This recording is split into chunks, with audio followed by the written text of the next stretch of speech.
Tonight on the CTV News, serious injuries in a crash along Crow's Nest Trail. Plus, how campers at Henderson Lake Campground are trying to keep its gates open. And we take you behind the curtains of Cirque du Soleil's Kingdom Show.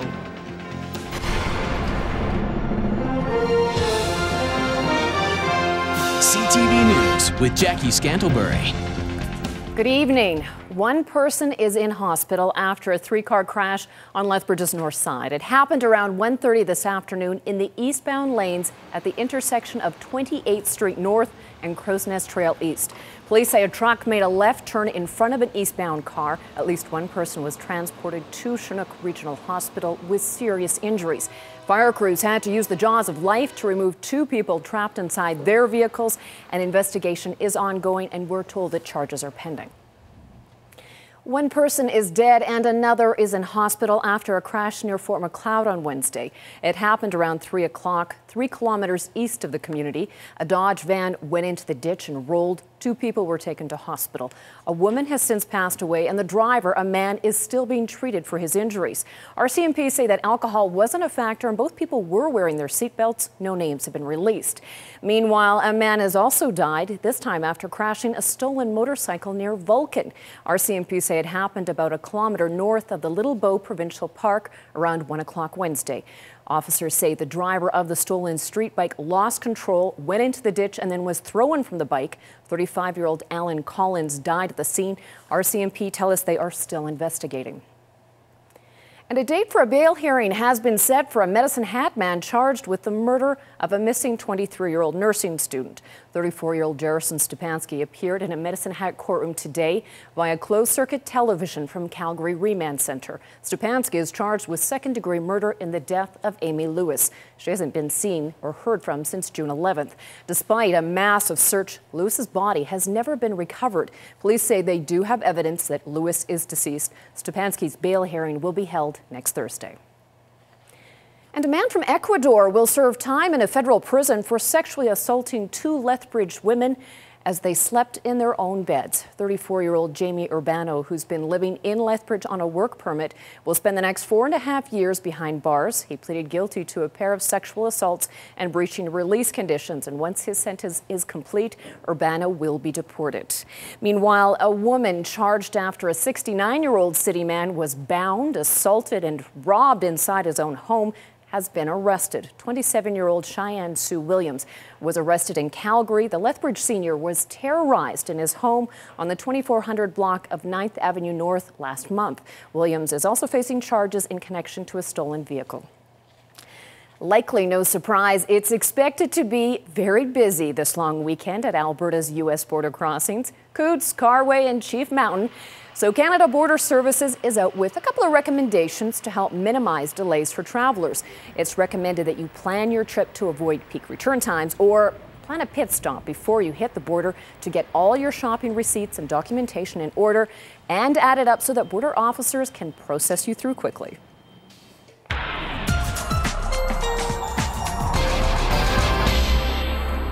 Okay, we knew it was coming, but Dory, it was still hard to see the cooler, wet temperatures after we've had such great sunny days. But the heat's going to come back again. You know, yeah, it is a bit of a change, Jackie, but you know, there's a whole bunch of people that really appreciate having a couple of days of slightly cooler temperatures before we have another round of the heat wave, and that's coming starting on Saturday. We're back up into the high 20s and low 30s as we head into the long weekend. So I'll have all the details coming up in a couple of minutes. All right, thanks, Dory. Permanent residents of the Henderson Lake Campground say they aren't letting the site go without a fight, but the city says it's too late. Long-term campers have started a petition asking City Council to reverse a decision to close the campground. City officials told staff and residents that they have to be out by December the 1st. Most of the residents we spoke to say they live here because it's the most affordable option for them and they don't want to go. City officials say the decision is contractually up to the operators of Exhibition Park because the land was given to them as part of their 15-year lease for expansion needs. The exhibition needs room to expand if it ever has the hope of becoming self-sustaining, as many of the great exhibitions, the sites around Western Canada, Saskatoon, Red Deer are, right? They're self-sustaining. In order to do that, the exhibition needs that land capacity, and in the future, down the road, likely more. Exhibition park officials could not be reached for comment. With many of Lethbridge's outdoor pools open these days, the city is closing the 2 indoor pools for maintenance. Starting Monday, the Fritzick pool in the LSCO building will shut down for its annual workup. It will reopen August 27th. The Stan Civic pool will then close its doors from August 27th to September the 16th. Nicholas Sharon's indoor pool will remain open during these times. Well, 2 weeks after a massive mudslide shut down an East Kootenay resort, it's set to reopen tomorrow. In mid-July, about 600 people were trapped in the Fairmont Hot Springs RV Park in BC after a debris slide when a naturally occurring dam broke. The trees, mud and rocks from the dam washed away the only access road, leaving the RV park campers stranded on what is now an island. Some families were separated by the slide. Geotechnical experts have been on site and they say there is little risk of further debris flow or landslides. Southern Alberta farmers are going to be looking for a number of unorthodox methods.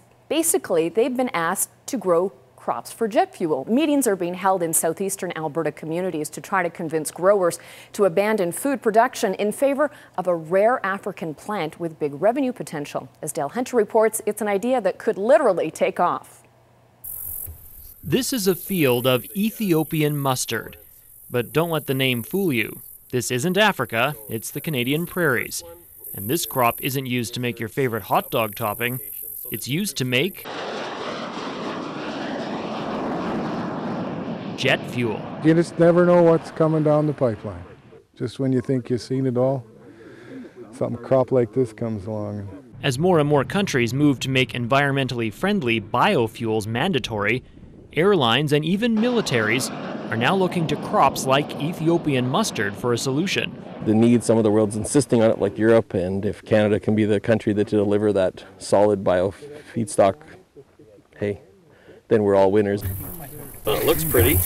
But before Canada is ready to grow enough jet fuel to keep airlines happy forever, there is a bit of a problem. Fields of Ethiopian mustard like this one are rare. The infrastructure and the plants for the refining are not yet built to a commercial scale, but to run a single plant, if it was up and running, I think we'd need something like 1 million acres to do that.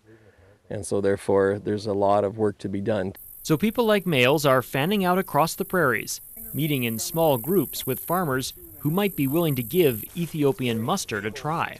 It's very interesting, and it looks like a crop we'll be interested in taking a go at it, I guess. We raise mustard ourselves and have for years, and it looks like something we should take a look at. It all depends on how it pays and if there's advantages to growing it in this area. I think there might be. This stuff will thrive. I've seen the crops at Kincaid and Frontier last year, and they were like that tall. It was 90 above and still flowering, so got the old guy excited.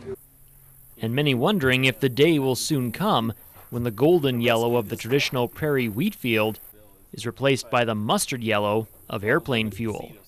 Dale Hunter, CTV News, Southwestern Saskatchewan. And the company was in Medicine Hat yesterday. It will be presenting its options in Oyen tomorrow. The city of Lethbridge is receiving some pretty high praises from the Community in Bloom judges. Maurice Barron and Berta Briggs are spending 2 days evaluating Lethbridge. Communities in Bloom is a national program that focuses on fostering civic pride, environmental responsibility, and beautification through community involvement. Communities are judged in a number of categories, including tidiness, environmental action, and floral displays. The judges say they're impressed with what they've seen so far. It's a city that belongs in the top league because of the care for the environment, the quality of the parks that we have seen and are standing in now, the quality of education that the children get, the quality of life in every sense. And that's what Communities in Bloom is about. Lethbridge has always scored very high in the evaluation and has consistently received the highest level of recognition in the program. The winners will be announced in October. New West Theatre is getting ready to launch their second production of the season. New York, is it everything they say? And no place that I'd rather be. Party On is a music comedy review show. It was developed around the idea of a summer party that brings together friends, laughter, and music. The playlist includes a wide variety of genres and artists including Billy Joel, the Eagles, Phil Collins, even Whitney Houston. The show's director says this is one party you won't want to miss. Lethbridge audiences have been coming to these shows for so long because of that high energy thing. They come to the theater and they get jazzed up and reinvigorated, and they leave the theater, you know, snapping their fingers, tapping their toes, talking about the moments of the show. And I think that's been the successes of New West Theatre, and also specifically in the summertime. It is a lot of energy, so we're hoping everyone leaves positively charged and feeling like they've seen a good party. Party On runs August 8th to September the 1st. Tickets are available at the Yates box office. And to the markets now, where stocks tanked after the European Central Bank decided against taking any action on the continent's debt crisis that are new. The TSX closed down 112 points.